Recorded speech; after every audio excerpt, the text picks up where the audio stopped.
하나님 아버지 감사합니다. 월요일 새벽, 월요일 아침의 시간을 주께 드리게 하시니 감사합니다. 하나님께서 주셨기에 드릴 수 있었나이다. 이 새벽 시간도 저희와 동행하시어 온전히 하나님께 영광을 돌리게 되기를 원합니다.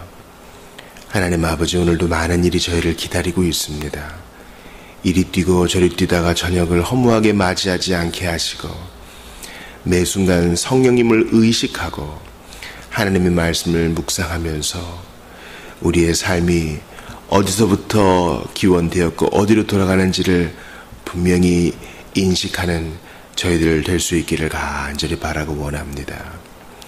주여, 이 아침에 로마서 말씀을 배울 때에 기도가 깊어지고 우리의 찬양은 새로워지며 삶에 대한 의욕은 보다 나아질 수 있기를, 천국에 대한 소망은 더욱더 깊어지고 새로워질 수 있기를 간절히 바라고 원합니다. 세월 지나고 여러 가지 글들과 책들은 뒤로 넘어가지만 우리 하나님 말씀은 더욱더 우리에게 새롭고 신선하며 단맛을 내어주니 성령님 감사합니다. 오늘 이 아침에도 저희에게 깨달음 주시옵소서. 주께서 이 아침에 주님과 교제하는 시간에 새로움과 복됨과 신선함과 달콤함을 맛보게 해주실 것이라 믿사옵고, 고통당한 자들의 위로가 되어주시는 예수님 이름으로 기도합니다. 아멘. 하나님 말씀 로마서 16장입니다.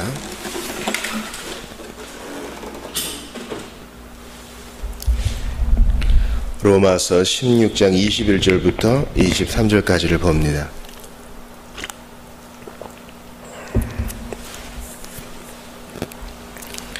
로마서 16장 21절부터 24절까지입니다.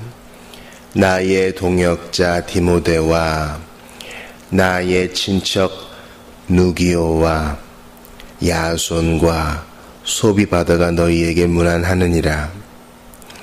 이 편지를 기록하는 나 더디오도 주 안에서 너희에게 문안하노라. 나와 온 교회를 돌보아주는 가이오도 너희에게 문안하고, 이 성의 재무관 에라스도와 형제 구아도도 너희에게 문안하느니라. 아멘. 우리는 지난 시간에 로마서 16장 20절까지를 보았습니다. 바로 좋은 얘기를 계속 나열하던 바울이 악한 거짓 선생들을 조심하라고 권면하는 내용이었습니다. 그러면서 바울은 너희들이 선한 데 지혜롭기 원한다, 악한 데는 밀어나기를 원한다, 이렇게 덧붙입니다. 그는 로마 교인들에게 하나님의 평강이, 즉 이러한 평강 주시는 하나님께서 구속의 사역을 곧 완수하실 것이니 이미 패배한 마귀를 완전히 구덩이에 던져 넣으실 것이니 그때까지 그 평강 잃어버리지 않게 하라, 권면하는 내용을 봤습니다. 우리가 평강이라 하면은요, 상당히 소극적인 개념으로 보기가 쉬워요. 아무 일이 없고 이제 편안한 거를 생각하기 쉽죠. 그러나 평강은요, 그런 것도 포함되지만 이것을 잃어버리지 않기 위해서 적극적으로 교리를 분별하고 악한 것들을 쳐내며 거짓 선생들을 몰아내고 복음을 수호하는 데에서 비롯되기도 합니다. 상당히 이 하나님의 평강은요, 적극적인 개념이 들어가 있는 거예요. 교회가 평강하려면 어떻게 해야 되겠어요? 교회가 평강하려면 교인들이 똑똑해야 됩니다. 그런데 이제 인격이 수반되지 않은 똑똑은, 지식은 헛똑똑이고요, 덕을 세우는 지식으로 똑똑해져야 돼요. 그걸 실천할 수 있는 능력도 있어야 되고요. 그러니까 교회가 편안하려면, 그래 사람들이 술에 물 탄 듯 물에 술 탄 듯 뭐 다 좋습니다, 다 좋습니다, 예 아멘 하고 대충 다 덮고 가는 게 교회의 평강이 아니라요. 예수께서 대충 우리 죄를 덮은 게 아니라 분명히 죄를 당신님의 피로 도말하셨잖아요. 분명한 원리 원칙 가운데 분명한 값을 치르셨으니, 적극적으로 개입하셨으니 우리도 교회의 평강을 지키기 위해서 적극적으로 일해야 될 필요가 있어요. 이 말은 교회의 분란을 일으키는 문제들, 교회적 문제들에 대해서 침묵하지 않고 적극적으로 개입하여 해결을 본다는 것도 되겠고요. 교회의 평강을 해치는 것 가운데 불균등의 문제도 있거든요. 어느 형제에게는 물질이 부한데 어느 자매한테는 물질이 부하지 않아요. 그럴 때 적극적으로 나서서 도와주는 것도 마찬가지 평강을 지키는 방법입니다. 마귀는요, 같은 피조물이지만 아직까지는 좀 똑똑한 편이에요. 또 루터가 얘기한 것처럼 최고의 신학 박사이기 때문에 우리를 다방면으로 공격할 수 있습니다. 그가 뭐 전능자는 아니에요. 왜냐면은 창세기 3장에 기록된 여자의 후손에 대한 거 분명히 까먹었을 거예요. 여러분, 마귀라고 항상 모든 것을 완벽하게 기억하지 않아요. 그렇기 때문에 하나님의 아들이 처형당했을 때 이겼다 생각했을 거예요. 그러나 완전히, 그죠? 카운터 펀치를 맞았죠. 머리가 으깨졌죠. 그러므로 마귀의 공격에 대해서 너무 큰 전능성을 부여해서도 안 되지만 반대로 너무 우습게 여겨서도 안 돼요. 우리의 평강을 빼앗기를 원한다면 그는 아마 최선 자지도 않고 최선으로 우리의 생각과 환경을 공격할지 몰라요. 그러나 적극적으로 하나님의 평강을 지킨다면 우리는 분명히 주 예수님께서 마귀를 불못에 던져 넣을 때까지 우리의 영혼을 안전히 지킬 수 있을 것입니다. 이제 로마서가 몇 절 안 남았습니다. 그래서 아쉽기도 하고요, 감사하기도 하고 그렇습니다. 한 160번까지의 강해를 통해서 주님이 우리에게 이 로마서를 처음부터 끝까지 볼 수 있게 하신 은혜에 참 감사를 드려요. 더 자세히 쪼개서 한 300번 정도의 강해로 나누는 게 좋지 않았을까 하는 마음도 있지만 저는 또 한 번 로마서를 강의할 기회가 있을 거라 생각합니다. 바쁘게 새벽에 나와서 빨리 한 그릇 먹고 일터로 나가야 되는 성도들에게 아주 세밀한 주에는 오히려 짐이 될 거예요. 우리는 오늘의 흡족한 바로 그 은혜, 내가 지금 바로 먹을 수 있는 그 영적 양식이 필요한 겁니다. 바울은 이제 자신과 함께 있는 자들의 안부를 로마 교인들에게 전합니다. 우리가 이제 잘 아는 이름들이 있어요. 동역자 디모데한테는 동역자라 그래요. 자기의 아들과 같은 루스드라에서 회심한 2차 전도여행 때부터 동참한 바울의 오른팔이요 젊은 일꾼이죠.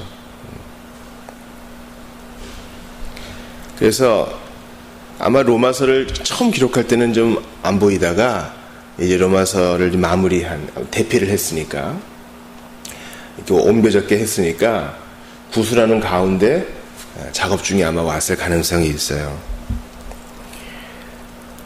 이 디모데가 바울의 심부름을 했는지 또 무슨 사정이 있었는지 미션을 마치고 이제 바울의 옆을 지켜줍니다.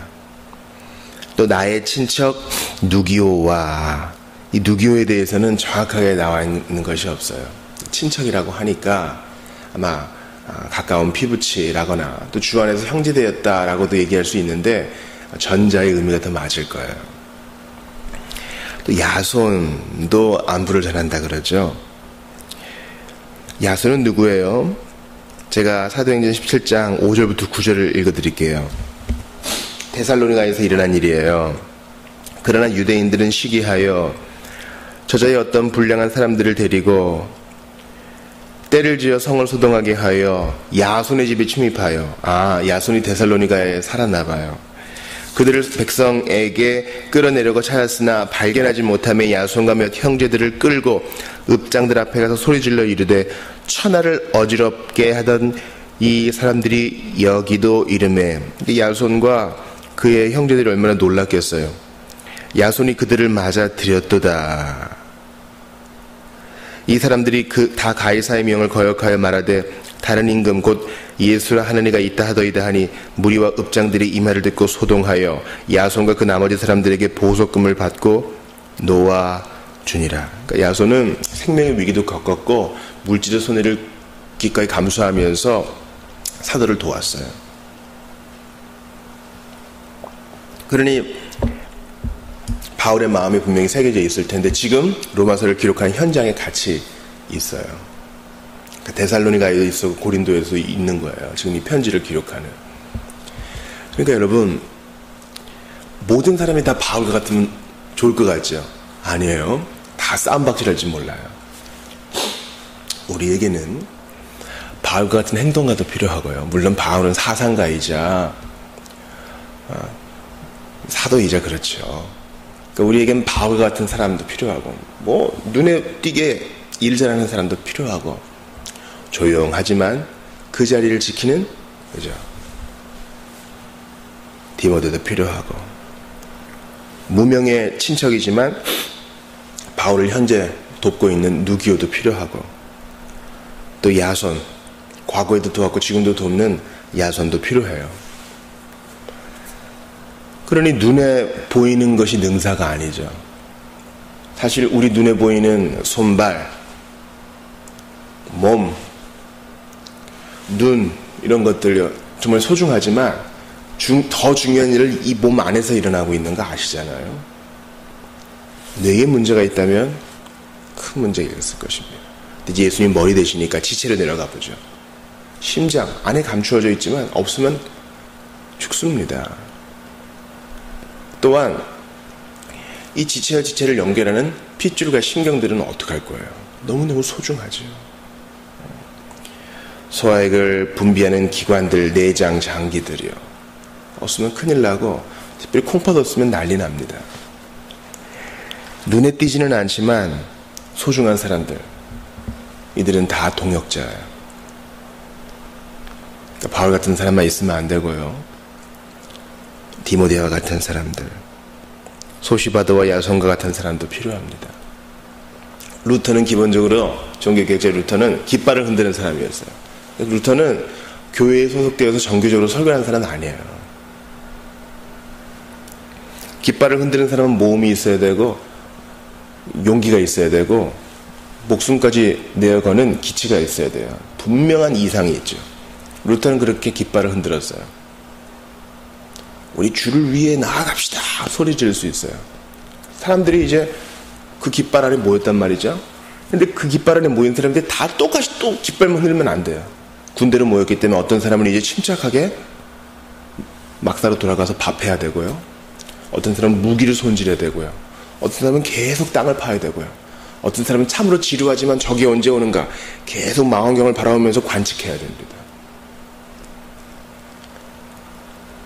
어떤 사람들은요, 앞으로 있을 지물을 전쟁을 위해서 지도를 다 펴놓고 고민해야 됩니다. 어떤 사람은 지식되는 통신 장비를 가지고 하루 종일 골몰해야 될 때도 있어요. 여러분, 생산성으로 따지면 군인들이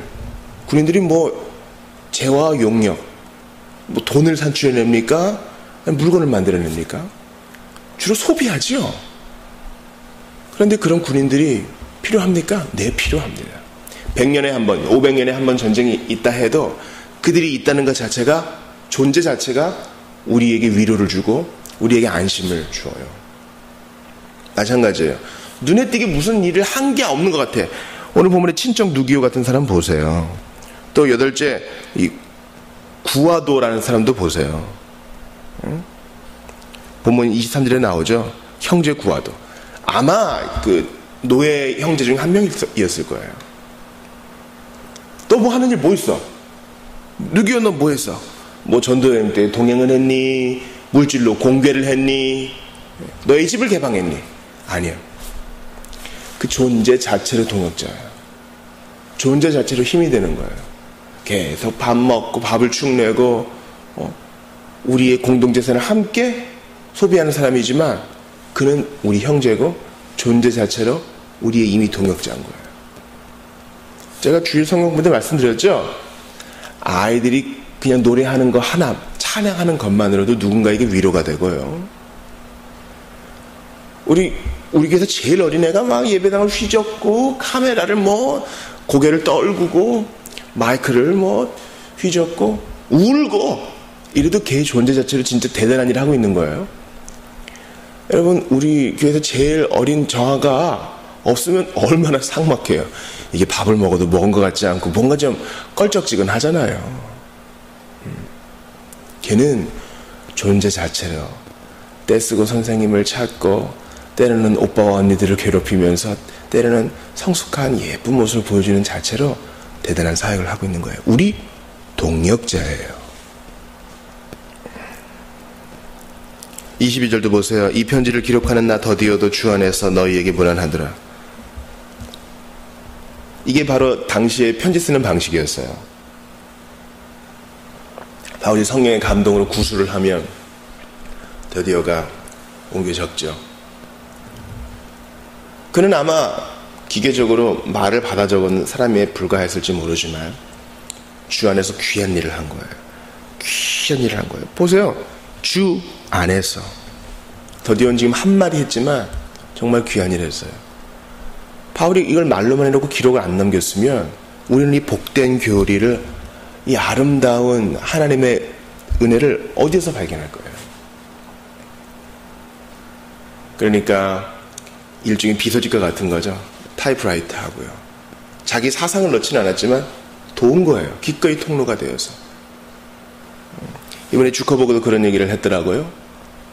미국 대통령이 나사를 방문했을 때 청소하는 한 사람이 대통령에게 자신을 그렇게 소개했다 그러죠. 저는 그죠, 인류를 달에 보내는 일을 좀 하고 있습니다. 청소를 해도 그런 자부심이 있는 거예요. 더디어도 이렇게 자신을 화려하게 드러내진 않지만 동역자의 한 팀으로서 안부를 전합니다. 23절 보세요. 지체 높은 사람이 둘 나오죠. 나와 온 교회를 돌보아주는 가이오. 우리가 아까 그 소시바더를 못 봤네요. 21절에. 소시바더는 베레아 사람이고 3차 전도여행 마치고 그리스를 떠날 때 바울과 함께 동행해 주었던 사람이에요. 베레아 사람들 아시잖아요. 신사적이고 열정적인 사람들. 에라스도는요, 이성의 재무관인데 아마 고린도에 있는 지체 높은 사람이요, 책임을 많이 맡은 관리로 추정이 됩니다. 나와 온 교회를 돌봐준 가이오든, 그러니까 이 사람은 자신의 힘을 이용해서 바울의 안전을 책임져주고 온 교회니까 고린도에 있는 이곳저곳의 가정교회의 영향력을 행사하는 귀한 지도자였던 것 같아요. 가이오도 분명히 자기의 힘을 이용해서 교회 안에 권력을 잡고 싶은 유혹이 있을지 몰라지만 누구 뒤에 나와요? 무명인 누기요. 또 많이 등장하지 않은 소시바도 더디어 다음에 나오잖아요. 그도 형제 중 한 명으로서 너희에게 무난한다. 내가 여기 헌금한 게 얼마인데 이렇게 뻐기지 않고 그도 겸손하게 무난하고, 이성의 재무관 에라스도도 무난한다는데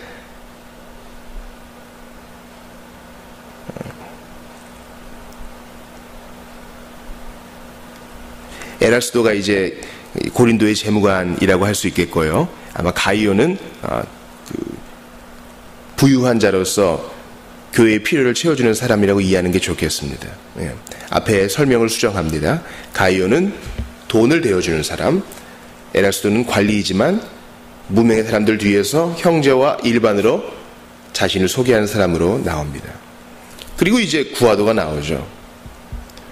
무명의 사람들, 유명의 사람들, 돈이 많은 사람들, 오히려 돈이 없어서 다른 사람의 도움이 절실히 필요한 사람들이 다 바울과 한 팀이에요. 에라스도와 가이오가 목소리를 높이지 않아요. 또한 구아도와 더디오가 그냥 묻혀버리지 않아요. 다 소중해요. 그들이 있어서 바울의 팀, 이 로마서를 기록하는 한 팀, 한 사람들 다 소중해요. 아마 이게 구술하는 과정에서 분명히 한 번에 끝나지 않았을 거예요. 오늘은 여기까지 합시다. 또 그 다음날 하고 손으로 쓰는 거기 때문에.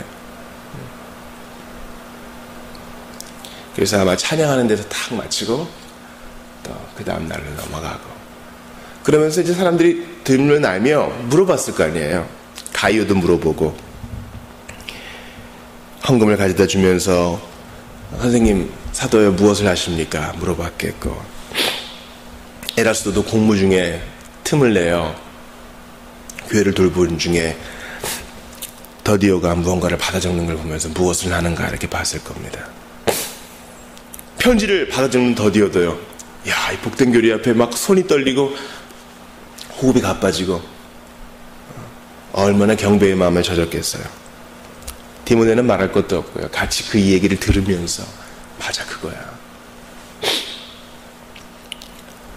누기오도 바울의 신면을 정리하면서 이 로마서의 기록의 현장에 힘을 주었습니다. 야손과 소시바드도 말할 것 없고요. 그는 바울이 가만히 있지를 못하고 앉았다 일어났다 하면서 찬양하고, 때로는 머리를 감싸고, 동족들의 구원에 대해서는 힘들어하고, 자신의 죄성에 대해서, 아직까지 해결되지 않은 죄성에 대해서 화르다 얘기할 때는 같이 공감했을 겁니다. 그러나 소망 중에 불타오를 때는 또 활짝 웃으면서 그들이 한 팀이에요. 교회는요, 앞에서 가르치는 목사가 제일 눈에 많이 띄겠지요. 그러나 누구누구 목사의 교회 이렇지 않아요. 우리 교회가 부족하지만 교회 간판에 교역자 이름을 쓰지 않은 이유가 거기 있습니다. 내년부터는 달력에 담임 목사 이것도 없애고 싶어요. 왜냐하면 교회는 우리 모두가 다 한 팀인데 목사가 뭐라고 자기 이름만 떡하게 내놔요. 우리 모두의 팀이에요. 어떤 사람은 여유가 있어서 많이 섬길 수 있고, 어떤 사람은 지금 형편상 어려워서 많이 못 섬기지만 하나님은 다 한 팀으로 봐주셔요. 그러므로 내가 좀 말을 많이 하고 지식이 좀 있다고 해서 뻐길 것 없고요, 돈이 좀 없다고 해서 비천해질 필요 없어요. 다 한 팀이에요. 바울은 날뛴다면 절대 로마서는 완성될 수 없었을 거예요. 누가 영접해 주었고, 누군가 안전을 지켜 주었고, 누군가가 필요한 돈을 제공해 주었고, 누군가가 대신 기록해 주었고, 누군가가 심리적 안정을 주었기 때문에 이 일을 할 수 있는 거예요. 김지훈 목사가 복음사를 할 수 있는 것도 성도들이 물질로 후원을 해주고, 기도해주고, 만날 때 기쁨을 주고, 기도 제목을 공유해주고, 목사로 인정해주기 때문에 할 수 있는 것이지, 저 혼자 뭐 공부해서 나누고 이런 거 아니에요. 교회는 학원이 아니니까요. 우리 모두가 한 팀입니다. 그러므로 어려움도 함께 넘어가고 기쁨도 공유하는 한 팀으로서 한 가족된 우리 교회가 될 수 있기를 바라고 원합니다. 능력이 적다고 주님은 꾸중하지 않으셔요. 왜 그 능력이 그것밖에 안 되느냐? 아니요. 그 적은 능력을 가지고 어디에 썼느냐가 중요해요. 이 복음사역을 위해서 같이 뜁시다. 에라스도처럼 권력이 있습니까? 주님을 위해 그 권력을 사용하십시오. 가이오처럼 재물이 있습니까? 주님을 위해 그거 사용하십시오. 더디오처럼 글을 받아 적을 줄 압니까? 글 쓰는 재주가 있어요? 주님을 위해 그것을 사용하십시오. 디모데처럼 불타는 마음이 있어요? 복음이 있는 것에 여러분의 발걸음을 옮기십시오. 그렇게 한 팀 되어서 일할 때 주님이 그토록 원하시던 하나 되어 주님을 섬기는 일이 이루어지고 하나님께서 영광을 받으실 것입니다. 저는 이 명단을 보면서 예수님의 12제자가 생각났어요. 무명의 사람들, 너무너무 세상에서 가치 없어 보이는 사람들인데 주님은 그들을 드림팀으로 만드셔서 세상을 바꾸시는 일에 도구로 사용하셨습니다. 여러분 12제자 중에 복음서 기록한 사람 둘밖에 안 되잖아요. 나머지 행방이 어떻게 되는지 다 전통을 거슬러 올라갈 수밖에 없어요. 그러나 그들 다 중요해요. 교회는 그러한 사도들, 무명의 사도들 위에 서 있는 거예요. 내가 능력을 얼마나 갖고 있고 내가 재능이 얼마나 있고 내 통장 잔고가 얼마인가에 신경 쓰기보다 내 모습 이대로 만드신 주님께 자신을 드리면서 우리 있는 처지에 만족하고 더욱더 큰 그림, 영광 받으실 주님, 그리고 더욱더 흥왕해야 될 복음사에게 마음을 쓰는 우리 모두가 될 수 있기를 바랍니다. 기억하세요. 당장 전투하지 않는 군인이라도 존재 자체로 귀한 것처럼 여러분이 대단한 일을 하지 않아도 성도로서 그 자리에 존재하는 게 대단한 주의 일이라는 사실을요. 기도합시다. 하나님 아버지, 다양한 배경을 가진 사람이 한 팀이 되어 주님을 섬기고 로마 교회의 안부를 전합니다. 바울 혼자의 개인 편지가 아니라 한 팀의 편지라는 것을 기억합니다. 주님, 우리에게도 이러한 멋진 동역자의 관계가 이루어지게 하시고 서로 자신의 존재로, 은사로, 물질로 서로를 도우며 복음 사업이 활발하게 일어나기를 원합니다. 아버지 하나님, 도와주시고 우리는 서로에게 의지하고 있는 존재라는 사실을 기억하면서 앞으로만 나아가게 도와주시옵소서. 하나님께서 우리 모두와 함께 하시고 가장 연약한 어린이도 우리와 한 팀이오니 존중하게 하시고 나이 많은 사람, 물질 없는 사람도 다 우리와 한 팀이오니 서로 동등한 시각을 공유하게 하시옵소서. 주여, 이름 없는 제 아들을 통하여 세상을 바꾸신 주께서는 오늘도 우리를 부르시오니 기꺼이 예 주님으로 반응하겠나이다. 저희를 사용하여 주시옵소서. 예수님 이름으로 기도하옵나이다. 아멘. 개인 기도하시고 돌아가시기 바랍니다.